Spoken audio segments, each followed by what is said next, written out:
Hello everyone, welcome to my YouTube channel IMP Study, a study group for mathematics, physics and English। तो student, इस video में आप बताने वाला हूँ कि आप एयरफोर्स की जो एग्ज़ाम वो किस प्रकार से क्रैक कर सकते हैं। आपको कुछ टिप्स एंड ट्रिक्स बताऊँगा जिससे आप 100% तो मैं नहीं कह सकता, लेकिन 99% 95% आप पक्का, यदि आप उस ट्रिक को फॉलो करोगे तो आपका सिलेक्शन होने के चांसेस आपके बढ़ जाएंगे।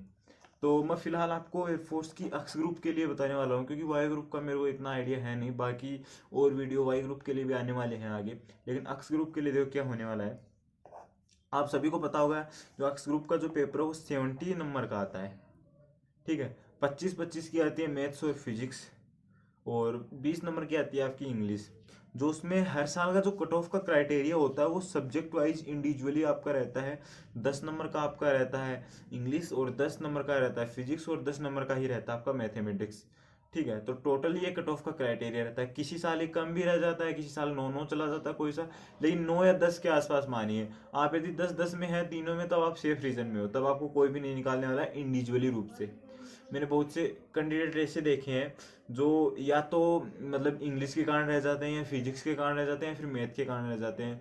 तो आपको वो मतलब आपको ऐसी प्रॉब्लम ना हो, इसीलिए मैं आपको ये चीज़ें बता रहा हूँ कि आपको किस प्रकार से कवर करना है।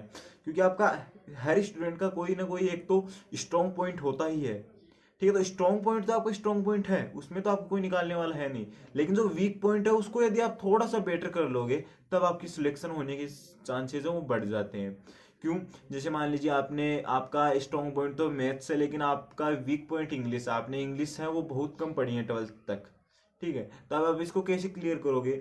आपको इसके लिए आपकी जो इंग्लिश के जो मैं बताऊंगा वैसी वो चीज़ें यदि आप पढ़ोगे, तब आपका थोड़ा बेटर हो जाएगा। अब आप मैथ्स में तो 25 में से 20 ला रहे हो, फिजिक्स में 25 में से 15 ले रहे हो, तो 35 नंबर तो इसमें बन गए। अब आपको 10 नंबर लाने की दिक्कत है इंग्लिश में, तो 10 नंबर आप कैसे लाओगे वो बता रहा हूँ। जिससे 45 नंबर होंगे, जो बहुत ही अच्छे नंबर है। ठीक है, तो इसमें इंग्लिश का देखो, मैंने कुछ से पॉइंट्स लिखे हैं इसमें। तो आर्टिकल, प्रेपोजिशन, ये दो एकदम बेसिक से चैप्टर हो जाते हैं और एकदम बढ़िया चैप्टर होते हैं। और इसमें मैं एक सब्जेक्ट वर्ब एग्रीमेंट भी ऐड करना चाहूंगा। सब्जेक्ट वर्ब एग्रीमेंट, आर्टिकल और प्रेपोजिशन, ये तीन ऐसे टॉपिक है जो बहुत ही अच्छे टॉपिक हैं। इनसे क्वेश्चन हर बार पूछे जाते हैं। आर्टिकल के हाथ से आपसे 2 क्वेश्चन पूछे जाते हैं, प्रेपोजिशन से भी 2 क्वेश्चन पूछे जाते हैं, सब्जेक्ट वर्ब एग्रीमेंट से भी 1 या 2 क्वेश्चन, मतलब 6 से 7 क्वेश्चन इससे, इन तीनों टॉपिक से पूछे जाते हैं। और तीनों की वीडियो मेरे आपको चैनल पे मिल जाएंगे। और एकदम बेसिक से लेके मैंने अच्छी अच्छी चीज़ें पढ़ाई जो आपकी एग्जाम के लिए ही हैं। वो आपकी एयरफोर्स, नेवी, इन 2 एग्जाम्स के लिए इंपॉर्टेंट वीडियो है वो। आर्टिकल के मैंने तीन तीन लेक्चर तो मैंने थ्योरेटिकल पोर्शन के कराए हैं, और 2 में मैंने आपको आपके उनके टेस्ट करवाए हैं, एक तरह से प्रैक्टिस सेट करवाए हैं। और प्रीपोजिशन के भी मैंने 2 वीडियो आपको कराए हैं थ्योरेटिकल पोर्शन के, बाकी 2-3 वीडियो प्रैक्टिस सेट से हैं। तो इस प्रकार से आपको ज़्यादा चीज़ें पढ़ने की ज़रूरत नहीं है। आपको बस वो वीडियो देखोगे, आपको क्या करना, नोट्स बना लेने उन चीज़ों के। या फिर आप मेरे चैनल से नहीं पढ़ रहे हो, किसी और से पढ़ रहे हो, तो आप उससे जिस चीज़ को आप फॉलो कर रहे हो ना, उसको आप एक तरह रूटीन में लाइए। आप ये मत कहिए कि सिर्फ नोट्स चाहिए मुझे, वो चाहिए। नोट्सों से बेटा आप कभी नहीं पढ़ पाओगे। नोट्सों से आप कभी नहीं पढ़ पाओगे, क्योंकि नोट्स क्या है, आप खुद को बनाने होंगे। या फिर आप मोबाइल में उसी टाइम स्क्रीनशॉट ले लीजिए, और फिर आप बाद में जब भी आपको टाइम है, आप उस टाइम पे लिख लीजिए, नोट डाउन कीजिए। ये इंपॉर्टेंट है, शॉर्ट नोट्स बनाइए अपने खुद के। एक एक्टिव पैसिव और डायरेक्ट इनडायरेक्ट है, ये दो आप नॉर्मली एक तरह से ऊपर ऊपर का मोटा मोटा देख के जाइए। क्योंकि आपको क्या है, उन एग्जाम में क्या है, आपको ऑप्शन दिखाई देंगे, तो ऑप्शन होगा तब आप आराम से उसमें टिक कर दोगे कि हाँ ये सही है। इसमें आपको कुछ ज़्यादा पढ़ने की ज़रूरत है नहीं, बस आपको क्या करना है, नॉर्मल उससे मोटा मोटा उसके कुछ रूल्स देखने हैं कि जो प्रेजेंट सिंपल है वो किस में जा रहा है, पास्ट सिंपल है वो किस में जा रहा है, वो प्रेजेंट कंटिन्यूस में जा रहा है, या फिर प्रेजेंट पास्ट सिंपल में जा रहा है। कुछ ऐसी मिसअंडरस्टैंडिंग हो जाती है दोनों के बीच में, तो वो आपको नहीं करनी है। सिनोनिम और एंटोनिम आपको क्या करना है, यदि आपका वोकेब अच्छा है तब आप आराम से कर दोगे। बाकी मेरे हिसाब से 2 क्वेश्चन मैक्स, 2 या 3 क्वेश्चन आते हैं सिनोनिम एंटोनिम के, तो आप वो दोनों आप कर सकते हो। किस हिसाब से करोगे, आपको 1 या 2 तो इजी ही आएगा, उसमें 2 है उनमें से 1 तो इजी आएगा, तब आप वो तो आराम से कर दोगे अपने बेसिक नॉलेज से, जो आपने छोटी क्लास में पढ़ा है उसके अकॉर्डिंग कर दोगे आप। उसमें कोई दिक्कत आपको आने वाली है नहीं। फिर आता है पैसेज। तो पैसेज क्या होता है, अब पहले तो कुछ टफ पैसेज आ जाते थे, लेकिन क्या है कि पैसेज के 4 या 5 क्वेश्चन होते हैं, उसमें से आप 2 तो मिनिमम कर ही दोगे, 2 या 3 तो, और हो सके तो आप 4 भी कर दोगे। इतने टफ पैसेज आजकल नहीं आते। नेवी के एग्जाम में कुछ से उनका लेवल हाई रहता है। वन वर्ड एक आता है जो बहुत ही ईजी आता है, आप कर दोगे 99%, मैं श्योर हूँ आप कर दोगे। और बाकी यदि आप नहीं कर पाते हैं तब कोई दिक्कत है नहीं, और बाकी चीज़ें मैंने बता दी। तो मैं आप एक बार नंबर देखता हूँ कि कितने नंबर के होते हैं। 2 नंबर का आर्टिकल, 2 नंबर का प्रेपोजिशन, 2 नंबर का सब्जेक्ट वर्ब एग्रीमेंट मान रहा हूँ मैं। एक्टिव पैसिव 1 नंबर की मान रहा हूँ। डायरेक्ट इनडायरेक्ट 1 नंबर का मान रहा हूँ। सिनोनिम और एंटोनिम मैं आपके 3 नंबर का मान रहा हूँ। पैसेज में आपका 5 नंबर का मान रहा हूँ। वन वर्ड में आपका 1 नंबर का मान रहा हूँ। तो 2 2 4 2 6 3 9 और 5 14 15 16 17 नंबर इसमें कवर हो रहे हैं आपके। अब 17 नंबर में आपको ये चीज़ें मेरी सारी आपको उसमें मिल जाएंगे। अब मैं मान रहा हूँ जैसे आर्टिकल में आपके 2 में से 2 आएंगे, यदि आप जो चीज़ें मैं बताऊंगा वो पढ़ोगे आप तो प्रेपोजिशन में आएंगे आपके नंबर। और एक्टिव पैसिव तो मैंने बताया आपको, मोटे मोटे तौर पे पढ़ोगे तब आपकी सही हो जाएंगी।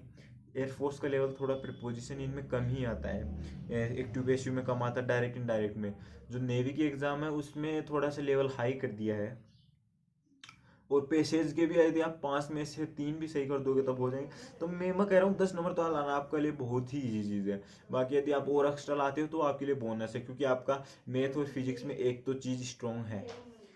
फिजिक्स में बताऊं तो मैंने एक 1500 क्वेश्चन की एक सीरीज चला रखी है, सारे वीडियो पड़े हैं उसमें। 20 वीडियो तक तो मैंने अभी तक अपलोड कर दिए, बाकी और भी अपलोड हो जाएंगे। आप जब वीडियो देख रहे हैं तो एक प्लेलिस्ट बना दी गई है फिजिक्स के टॉप 1500 क्वेश्चन की, तो आप पूरी देख लीजिए। उसके बाहर कुछ भी क्वेश्चन नहीं आएगा। वो हिंदी मीडियम की है, इंग्लिश मीडियम में लाने की कोशिश करूंगा। बाकी हिंदी मीडियम वाले स्टूडेंट्स के लिए तो मैं कह रहा हूँ वो एकदम अच्छी है, और इंग्लिश मीडियम वाले स्टूडेंट्स भी एक बार जरूर जाके उस पर देखिए, क्योंकि मैं उन सारी चीज़ों को इंग्लिश में भी साथ साथ बताते चलता हूँ। तो वो भी एक आपके लिए प्लस पॉइंट साबित हो सकता है। अब बात आती है आपकी मैथमेटिक्स की। तो आई थिंक यदि आप मैथ्स से हो तब आपका मैथ्स टॉपिक तो जो सब्जेक्ट है वो तो स्ट्रॉन्ग होगा ही। यदि नहीं है तो आप देख लीजिए एक बार। जो इसमें स्कोरिंग पोर्शन क्या आता है वो जो मैंने लिख रखा है, कैलकुलस आता है। कैलकुलस यानी कलन, कलन में क्या आता है आपका, लिमिट्स आती है, फंक्शंस आते हैं, फलन आते हैं, सीमाएं आती है। लिमिट्स का मतलब डिफ्रेंसिएशन, अवकलन आता है आपका, और एक इंटीग्रेशन आता है। तो ये सारी चीज़ें क्या होती है, नॉर्मली पूछी जाती है आपको एकदम ईजी सा। जैसे लिमिट क्या पूछ लेगा, साइन एक्स बटा एक्स, अब पता है आपको क्या होगी, इसकी 1 होगी। तो इस प्रकार से चीज़ आती है। ट्रिग्नोमेट्री में भी नॉर्मल सा आता है आपका, जैसे साइन 30 साइन ए प्लस बी, ऐसा फॉर्मूला लग जाएगा। कुछ ऐसी चीज़ें आती हैं जो बहुत ही नॉर्मल होती हैं। प्रोबेबिलिटी आती है जो उसको बोलते हैं प्रायिकता। और ट्रिग्नोमेट्री को आपको पता है त्रिकोणमिति बोलते हैं। प्रोबेबिलिटी प्रायिकता में भी नॉर्मल से, जो आपकी 12th क्लास में आपने देखा होगा, जो आपकी 1 और 2 की जो एक्सरसाइज थी, प्रश्नावली थी, उसमें से आएंगे प्रोबेबिलिटी में। कुछ ज़्यादा इसमें खास आने आने वाले हैं नहीं। सेट्स होंगे, जो समुच्चय होंगे, उसमें नॉर्मल से कि ये मतलब रिलेशन, सेट एंड रिलेशन आएगा, तो ये कौन सा रिलेशन है, या फिर इस रिलेशन में जैसे जो अब कितने इस प्रकार से 2 की पावर n वाला वो ही आएगा, बस उसमें कितने एलिमेंट्स हैं इसमें। और बाकी स्ट्रेट लाइन आएगा, सर्कल आएगा, और पैराबोला आएगा। वो भी एकदम बेसिक से चैप्टर आएंगे। जो कैलकुलस का तो मैंने चैप्टर करा रखा है, और सर्कल का करा रखा है, स्ट्रेट लाइन का करा रखा है। और बाकी आपका एक मैंने एक चीज़ और मैं बता दूँ, vector and 3D। Vector and 3D जो टॉपिक है वो भी आपके इसमें आएंगे, जो मैंने इसमें करा रखा है। तो बाकी बस इतनी ही सी एक ये सफलता का एक तरह से मूल मंत्र मान लीजिए आपकी। इन तीनों सब्जेक्ट का यदि आप कॉम्बिनेशन कर दोगे, जो मैंने बताया है, मैंने बताया फिजिक्स में 1500 क्वेश्चन की सीरीज पढ़ लीजिए। आप कहीं से भी पढ़ लीजिए 2000 क्वेश्चन, वही बेस्ट है आपके लिए। लेकिन 1500 क्वेश्चन की जो मेरी वाली सीरीज वो पढ़ोगे, तब उसमें एयरफोर्स ओरिएंटेड क्वेश्चन ही है, क्योंकि आपको एयरफोर्स ओरिएंटेड क्वेश्चन ही पढ़ने हैं। मैथमेटिक्स का जो मैंने अभी बताया, और इसी प्रकार से इंग्लिश। तो नॉर्मल सी चीज़ें। बाकी वीडियो अच्छा लगे तो लाइक कीजिए, शेयर कीजिए, और उन दोस्तों के साथ शेयर कीजिए जिनको ये जिनके लिए आवश्यक हो। और thank you for watching video. Channel पे नए हो तो चैनल को सब्सक्राइब कर लीजिए, और बाकी मेरे पढ़ाए हुए वीडियो जरूर देखिएगा। Thank you for watching video.